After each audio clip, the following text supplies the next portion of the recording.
하나님의 크고 놀라우신 은혜가 오늘도 여러분 한 사람 한 사람 위에 충만하시기를 축복합니다. 오늘 요나서에 있는 말씀을 함께 읽었는데 이 말씀을 중심으로 우리를 아끼시는 하나님 이런 제목으로 함께 말씀 가운데 은혜를 나누고자 합니다. 오늘 우리가 읽은 요나 이 책을 예언서라고 얘기하죠. 예언. 우리는 예언하면 어떻게 생각하냐면 앞에 일을 미리 알고 얘기해 주는 것, 그렇게 생각을 합니다. 교회에서도 예전에 우리 한국교회에 예언기도라고 하는 그런 게 한참 이렇게 유행한 적이 있었는데, 사실은 그 예언이라고 하는 말은 성경에서 말하는 예언과는 다른 것입니다. 성경에서 말하는 예언자와 또 그렇게 앞에 일을 얘기하는 예언자는 전혀 다른 의미인 것을 볼 수 있어요. 우리는 그냥 앞에 일을 내다보고 그리고 그 앞에 일을 얘기해 주는 사람, 예언자라고 생각하죠. 근데 성경에서 말하는 예언자는 그런 의미가 아니에요. 성경에서 말하는 예언자를 뭐라고 얘기하냐면 나비라고 그래요. 나비. 재밌죠? 나비. 우리말로 하면 훌훌 날아다니는 나비, 호랑나비, 그런 그 나비라고 얘기하는데 우리 발음은 똑같아요. 나비. 똑같은데 이 나비라고 하는 말, 예언자, 나비는 뭐 하는 사람이냐? 바로 하나님의 말씀이 그에게 임한 사람이에요. 에레미야 1장 2절 말씀 볼까요? 여호와의 말씀이 에레미야에게 임하였고, 그러니까 하나님의 말씀이 그에게 임할 때, 그럴 때 그 임한 하나님의 말씀을 다른 사람에게 전해주는 사람, 그 사람이 뭐예요? 나비다 말이에요. 예언자. 그러니까 앞에 일을 내다보고, 물론 장래 일도 포함될 수 있겠죠. 그렇지만 앞에 일을 예언하는 게 아니라, 앞에 일을 얘기하는 게 아니라, 장래 일을 얘기하는 게 아니라 하나님이 그에게 주신 말씀을 전하는 거예요. 그래서 예언서에 보면 만군의 여호와가 이르노라 그러면서 이렇게 말씀하셨다. 그렇게 얘기하는 사람들이 뭐예요? 나비야, 나비. 예언자. 그래서 우리가 생각하는 예언과는 전혀 다르다는 얘기, 의미가 전혀 다른 것이죠. 자, 바로 이 대언하는 사람이에요. 그래서 하나님의 말씀을 받아서 대신 얘기하는 사람, 이게 예언자인데, 오늘 우리가 읽은 말씀에는 요나라고 하는 사람이 나오죠. 이 요나라고 하는 예언자는 조금 이상해요. 그죠? 뭔가가 좀 이상해요. 오늘 우리가 읽은 말씀에도 보면 좀 이상해요. 뭐 하고 있어요? 하나님과 싸우고 있어요. 하나님께서 주신 말씀이 임하면 그 말씀을 다른 사람에게 전해줘야 되는데 그게 아니고 하나님과 싸우고 있어요. 참, 뭐 이런 예언자가 다 있을까? 근데 사실 이 요나는 예언자예요. 요나서 1장 1절 한번 보세요. 여호와의 말씀이 아미떼의 아들 요나에게 임했잖아요. 그러니까 이 사람 뭐예요? 예언자, 나비예요. 이 요나의 아버지가 이름이 뭐예요? 아미떼예요. 아미떼의 아들 요나에게 하나님의 말씀이 임했으니까 이 사람 분명히 이게 예언자가 맞아요. 예언자는 하나님의 말씀이 임하면 그 말씀을 사람들에게 전해줘야 되는 거잖아요. 그런데 이 요나는 하나님의 말씀이 임하긴 했는데 그 말씀이 마음에 안 들어. 내 마음에 안 들어. 자기 마음에 안 든다 그래서 니느웨로 가서 그 말씀을 전하라고 얘기했는데도 불구하고 이 요나는 하나님의 말씀을 정면으로 거역합니다. 그리고 니느웨로 안 가요. 안 가고 다시스로 가는 데를 탑니다.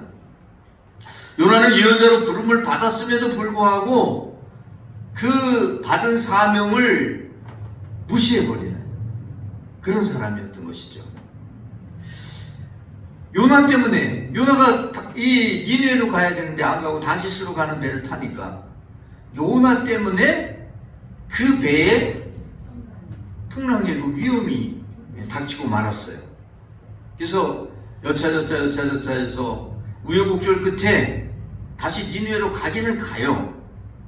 자, 갔으면 어떻게 해야 돼요? 하나님이 말씀하신 것을 그것을 그대로 전하고, 그거 전했으면 자기 사명은 다 한 거예요. 그죠? 그걸로 끝나는 거예요. 근데 요나가 전해줬어요. 가서 하나님의 말씀을 전했어요. 40일이 지나면 니느웨가 무너질 것이다. 그 말씀을 전했어요. 하나님께로 받은 말씀이에요. 전해줬는데 세상에 니느웨 사람들이 그 말을 들으면서 다 회개를 하네. 회개를 하네. 그러니까 하나님께서 무너뜨려야 되는데, 니느웨를 무너뜨려야 되는데 안 무너뜨리고 그냥 놔두시네. 그래서 좀 화가 난 거예요. 오늘 우리가 이 말씀을 보면 하나님이 왜 도대체가 니느웨 백성들은 이게 3일 길인데 하루밖에 안 전했는데 다 회개하네. 거기다 하나님께서 용서해 주시네. 이게 못마땅한 거예요. 이상하죠. 예언자면 하나님의 말씀을 전하고 그 말씀을 따라서 만약 회개했다면 기뻐해야 되는데 못마땅하게 생각해요. 그래서 하나님께 따져요. 4장 1절 2절 말씀에 보면 요나가 어떻게 해요?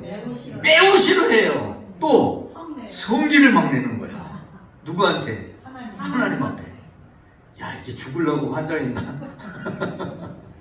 그러면서 이렇게 얘기하죠. 내가 고국에 있을 때에 이러하겠다고 말씀하지 아니하였나이까. 그러니까 얘기한 거야. 하나님 앞에. 그 얘기하면 그들이 회개할 텐데, 회개하면 하나님이 멸망시키지 않을 것이고 그들을 용서하실 것인데 난 그게 싫다. 그 얘기 했다는 거야. 그러므로 내가 빨리 어디로 갔어요? 니느웨로 가야 되는데 다시스로 도망하여 싸우니 라고 얘기합니다. 세상에 예언자 맞아요? 예언자라고 하기가 참 모자라도 많이 모자라죠. 2%만 부족해도 모자라는 사람인데 2%가 아니라 진짜 이 사람은 98% 부족한 예언자라고 하기가 어려운 사람입니다. 자, 그런데 오늘 말씀해 보면 하나님은 이 요나를 달래고 설득하고 그리고 그를 아끼시는 그런 모습을 보이고 있다고 하는 사실입니다. 여러분, 요나만 그럴까요? 하나님의 말씀을 듣지 않고 하나님의 말씀을 정면으로 거역하고 오히려 니느웨가 아니라 다시스로 도망갔던 이 요나를 아끼시고 그를 다시 세우려고 하시는 하나님의 마음이 바로 우리를 향하신 마음이라고 하는 사실을 여러분 기억하시기 바랍니다.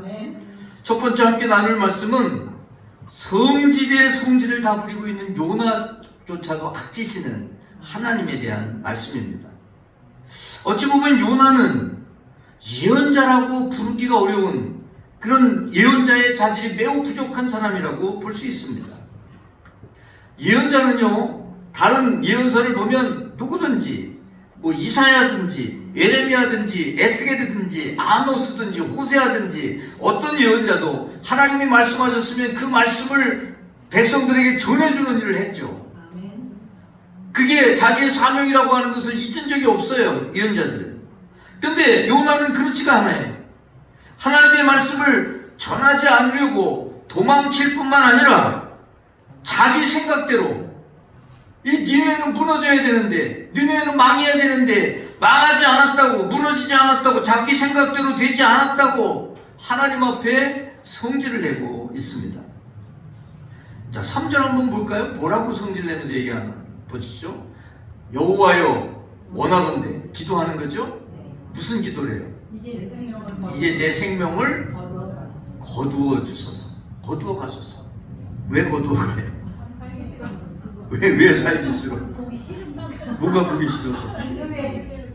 니느웨 사람들이 회개하는 게 꼴 보기 싫어서?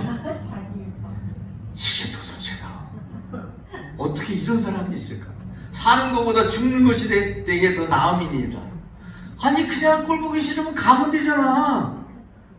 니느웨 사람도 아니고 이스라엘 사람이니까 이스라엘로 그냥 가서 그냥 있으면 어떻게 되든지 볼 거 없잖아요. 근데 그거를 쳐다보고 있어. 니느웨 밖에 나가서 쳐다보고 초막을 짓고 바라보고 있어. 어떻게 되나? 그러면서 하나님이 아무것도 하지 않으시니까 이 얘기를 하는 거예요. 내 생명을 거두어 갔었어. 죽여달라고 얘기합니다. 그런데 하나님은 그를 죽이는 게 아니라 설득하시죠. 박농쿨을 통해서 교훈을 하십니다. 6절 7절 한번 볼까요? 여호와께서 박농쿨을 예비하사 요나를 가리게 해주셨어요. 햇빛이 막 쬐는데 그 니느웨 동쪽은 이게 사막이죠. 사막이에요. 그러니까 얼마나 뜨거운 바람이 불어요. 그 햇빛이 얼마나 뜨거워. 그러니까 박농쿨을 이렇게 가리게 해가지고 그래서 시원하게 해줬죠. 박농쿨로 말미암아 크게 기뻐하였더니 그렇게 승질내다가 그렇게 막 난리치다가 그거 박농쿨이 있다고 막 또 기뻐해. 그런데 하나님께서 벌레를 예비해서 박농쿨을 갉아먹게 했어요.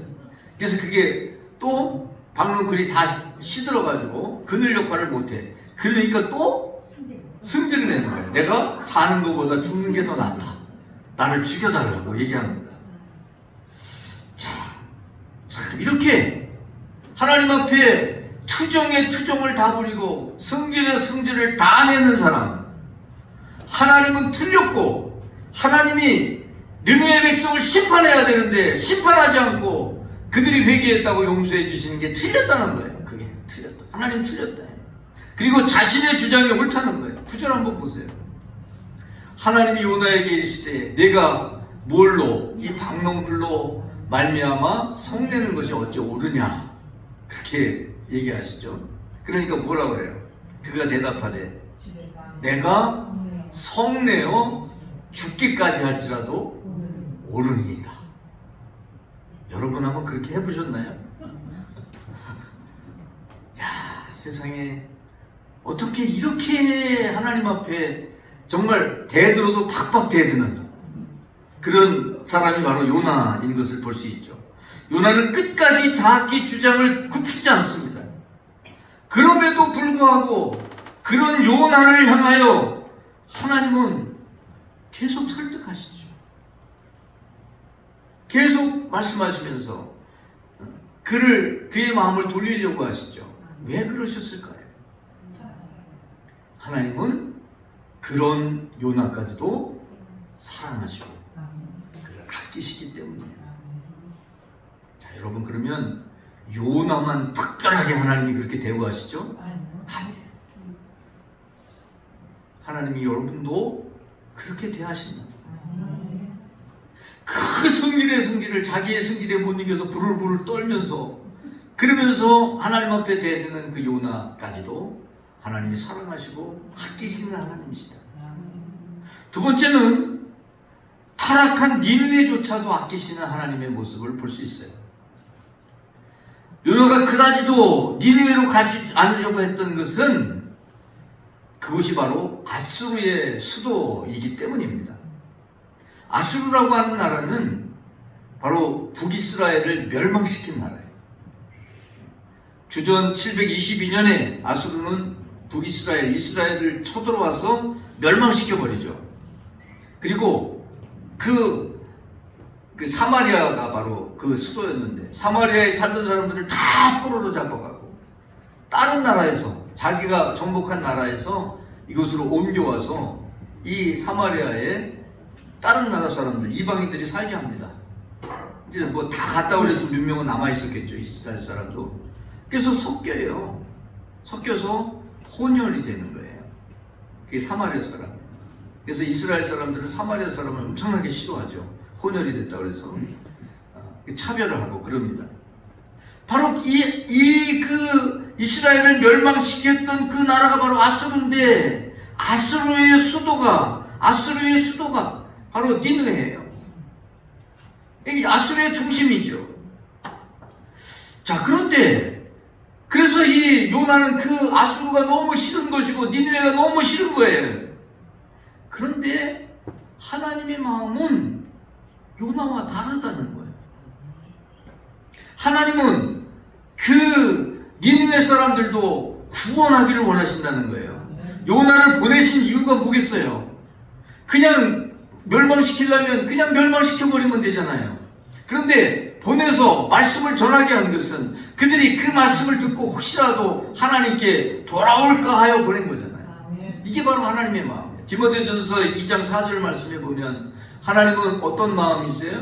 모든 사람이 구원을 받고 진리를 아는 데 이르기를 원하시는 게 하나님의 마음이야.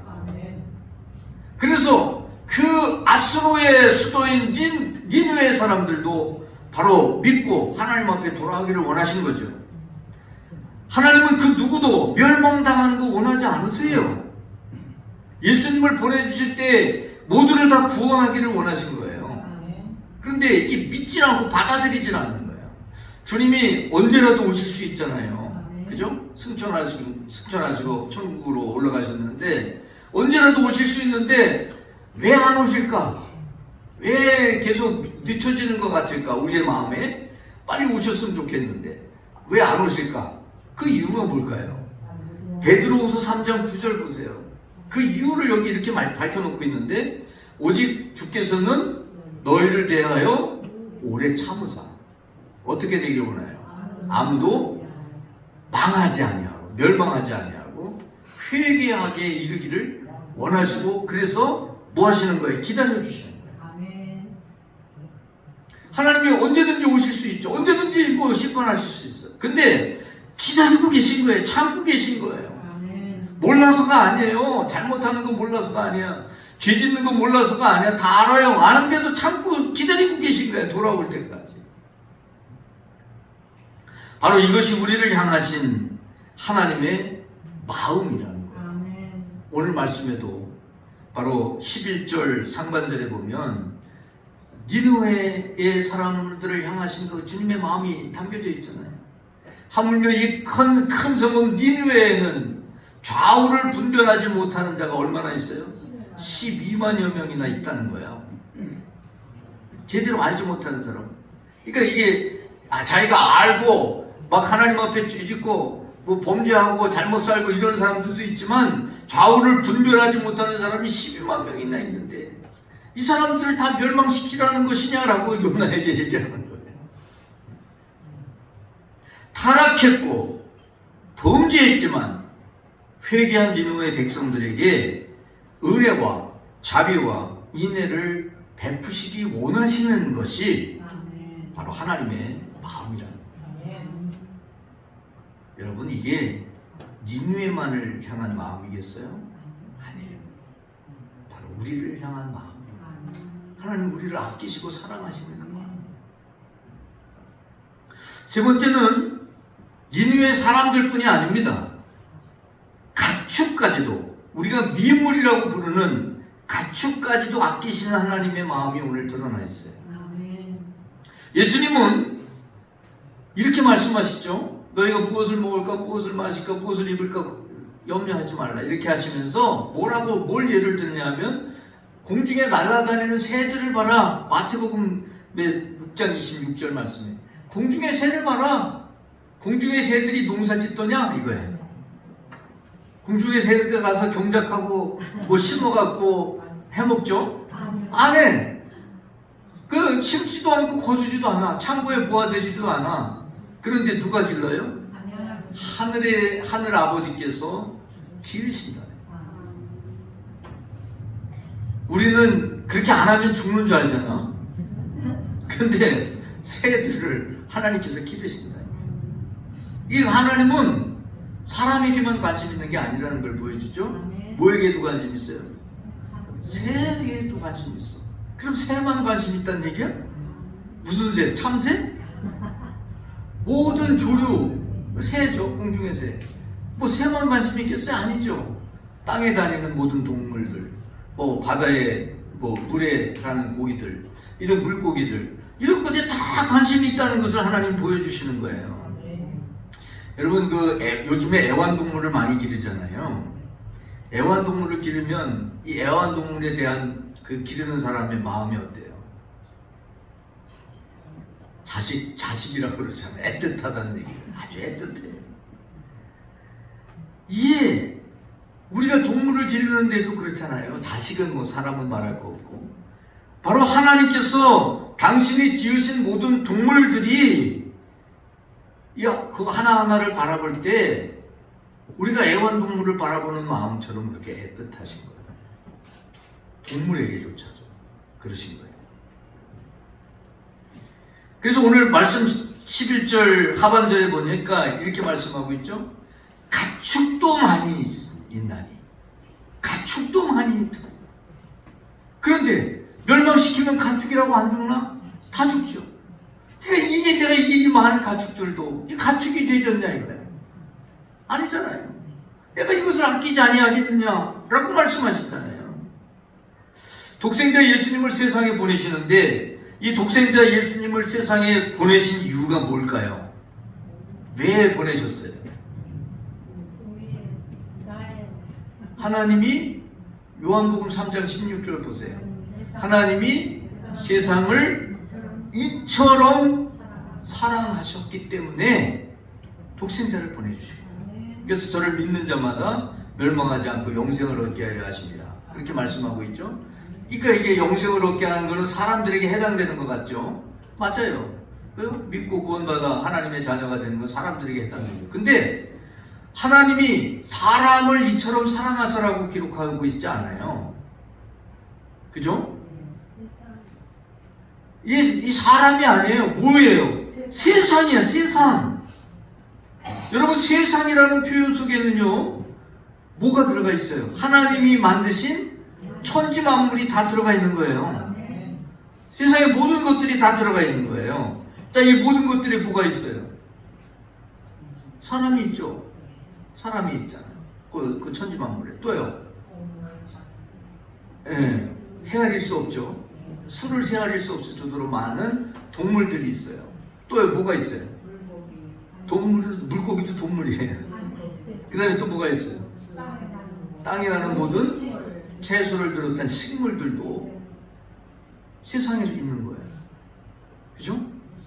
바로 하나님께서는 사람만을 위해서 예수님을 오신 게 아니라는 얘기예요. 사람을 구원하는 게 목적이지만 그뿐이 아니라 세상에 있는 모든 것들을 살리시기 위함이다. 왜 그러면 사람을 구원하는 게 왜 세상을 살리는 게 될까요? 맞아. 타락한 사람들은요, 자기의 목적을 위해서 세상을 다 파괴해버리네.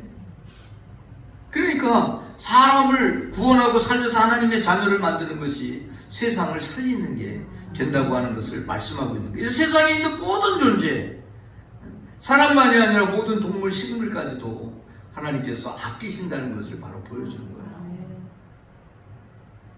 거꾸로 얘기하면 이 동물들까지도, 타락하는 사람까지도 사랑하시는 하나님이 구원받은 하나님의 자녀인 여러분을 어떻게 하시겠어요? 네? 얼마나 사랑하시겠어요? 얼마나 아끼고 얼마나 사랑하시겠어요? 여러분, 오늘 이 예배의 이 시간, 이 말씀을 통해서 하나님이 여러분을 정말 끔찍하게 사랑하시는, 너무 애틋하게 사랑하시는 그 사랑을 여러분 체험하시는 이 시간이 되었으면 합니다. 하나님이 세상 만물을 아끼고 사랑하시면 당연하죠. 왜? 하나님이 지으셨기 때문에. 여러분이 만약에 도자기를 만드는 것을 배워가지고 도자기를 만들었어요. 그럼 어때요? 그냥 막 다뤄요? 여러분이 그림을 그리는 걸 배워가지고 그림을 탁 그렸어요. 그럼 어떻게 해요? 이거는 별거 아니니까 그냥 꾸겨버려? 어떻게 해요? 네, 액자에다 담아가지고 구원하는. 내가 소예를 배워가지고 글씨를 쫙 써서 하는데 마음에 들어. 어떻게 해요? 네. 그렇잖아요. 하나님이 세상을 만드시고 보시기에 좋았다고 그랬잖아요. 보시기에 좋은 세상을 향한 하나님의 마음이 얼마나 애틋하시겠어요. 그 세상 얼마나 아끼시겠어요. 또 그 안에 살아가는 하나님의 형상을 닮은 여러분을 하나님이 얼마나 사랑하시는지 모릅니다. 하나님 우리의 이름을 다 아시고 그 이름을 부르시잖아요. 우리가 찬양하는 찬양 속에도 내 이름 아시죠? 라고 찬양하잖아요. 이사야 43장 1절 말씀 보세요.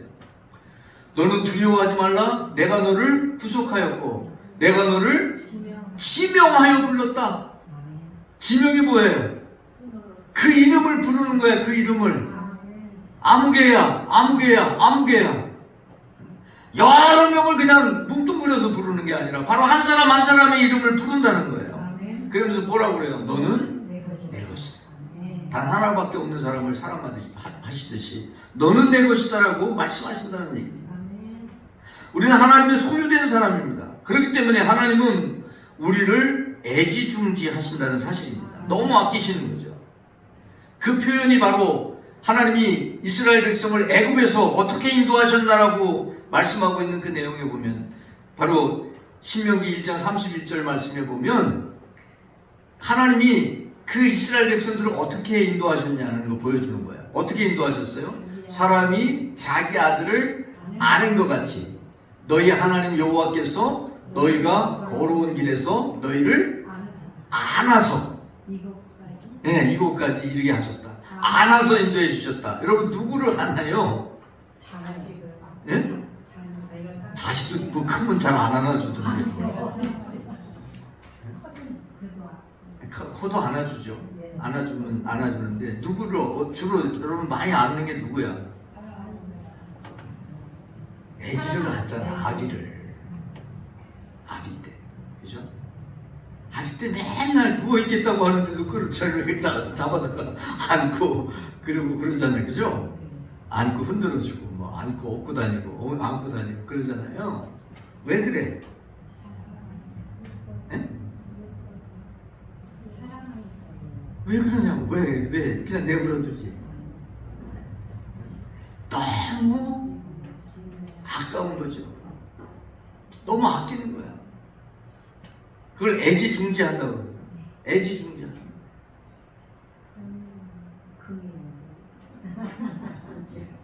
그게 바로 여러분을 향하신, 나를 향하신 하나님의 마음. 여러분 아끼시는 그 하나님의 마음. 그렇게 막 승질내고 따지고 싸우자는 요나를 아끼고 사랑하시는 그 하나님. 그 하나님이 여러분을 그렇게 사랑하시는 거예요. 우리 기도하겠습니다. 하나님 아버지 감사합니다. 저희들이 깜빡 잊어버릴 때가 많았습니다. 하나님이 얼마나 우리를 사랑하시는지, 하나님이 얼마나 우리를 아끼시는지, 정말 태어난 아기를 바라보며 흐뭇하게 바라보며 그 아이를 안아주는 그 부모의 마음, 그보다 더한 마음이 하나님이 우리를 바라보는 마음인 것을 깨닫게 하심을 감사합니다. 하나님, 저희들을 그런 마음으로 바라보시고 안아주시고 우리의 인생길에서 나홀로 걸어가는 것 같지만 하나님이 우리를 아는사 인도해 주신다는 것을 믿게 하시고 하나님의 사랑 가운데 거하며 그 사랑을 받으며 그 사랑하시는 하나님과 함께 인생길을 걸어가는 저희들이 되게 하여 주시옵소서. 우리를 끔찍하게 애지중지 사랑하시고 아끼시는 우리 구주 예수 그리스도의 이름으로 기도 올립니다. 아멘.